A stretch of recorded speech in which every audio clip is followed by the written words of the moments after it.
श्री क्षेत्र पांडेश्वर देवस्थान हे पुण्यापासून 62 तर पुणे मोरगाव रस्त्यावरील मावळीपासून अवघ्या 4 किलोमीटर अंतरावर स्थित आहे।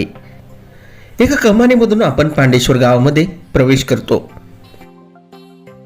गावामधून एक रस्ता थेट आपल्याला मंदिरापर्यंत घेऊन जातो।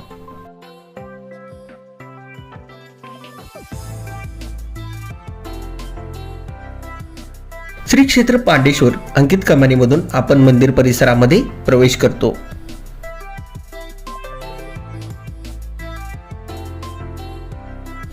आतमध्ये सलग 3 छोटी देवळे दिसतात, जी पांडवांची आहेत असे मानले जाते।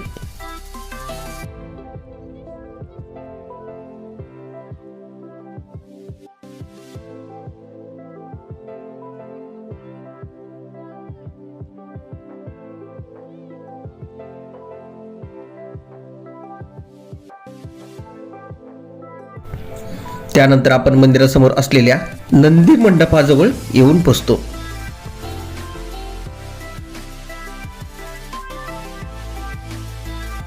मंडपामध्ये काळ्या पाषाणातील नंदीची स्थापना केली आहे।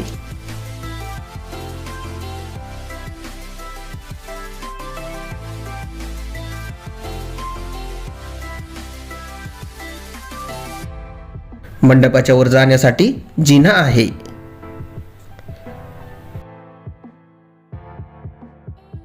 मंडपावरून मंदिराच्या वैशिष्ट्यपूर्ण कळसांचे आणि अद्वितीय कलाकुसरीचे विलोभनीय दृश्य दिसते।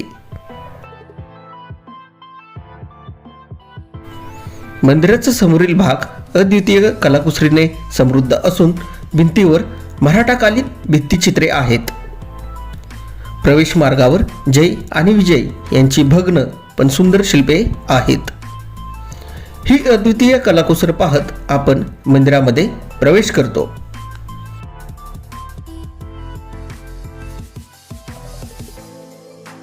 सभामंडप दगडी खांबांवर तोललेला असून आधुनिक रंगकामामुळे त्याचे मूळ सौंदर्य लपले आहे।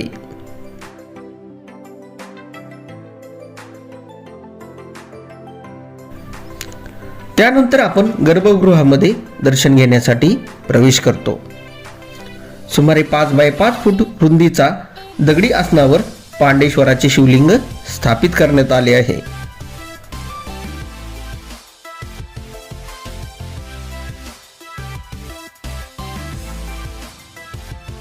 पांडेश्वराचे दर्शन घेऊन आपण नंदी मंडपाच्या मागे असलेल्या स्तंभाकडे जातो। या स्तंभावर विविध प्रतिमा आहेत। या स्तंभावरून विस्तीर्ण प्रदेशावर लक्ष ठेवता येते।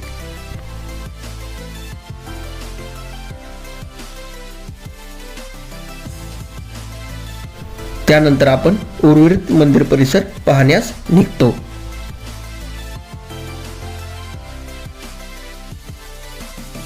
मंदिराच्या भिंतीमध्ये कोनाडे असून त्यातील काहीच कोनाड्यांमध्ये मूर्ती शिल्लक आहेत।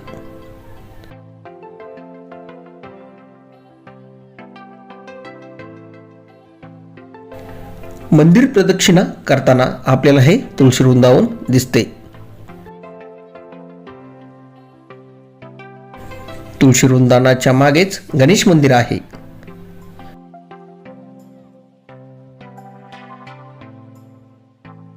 गणेश मूर्तीच्या शेजारीच गणेशपदे कोरलेली आहेत। मंदिराच्या ओसरीमधून करा नदीच्या काठावर जाता येते।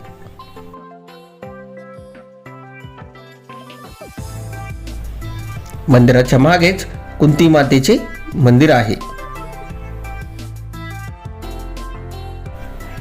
मंदिराला कमानींची रचना असलेला प्रशस्त तट आणि ओवऱ्या असून आतमध्ये झरोके आहेत।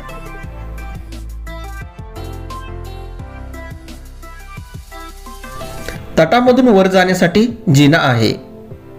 येथे कोपऱ्यामध्ये छोटी खोली असून साधनेसाठी ती वापरली जात असावी।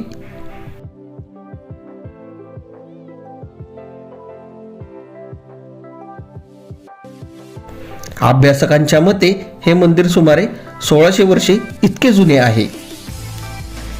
पुण्यापासून जवळ असलेल्या या मंदिराला भेट ही दिलीच पाहिजे।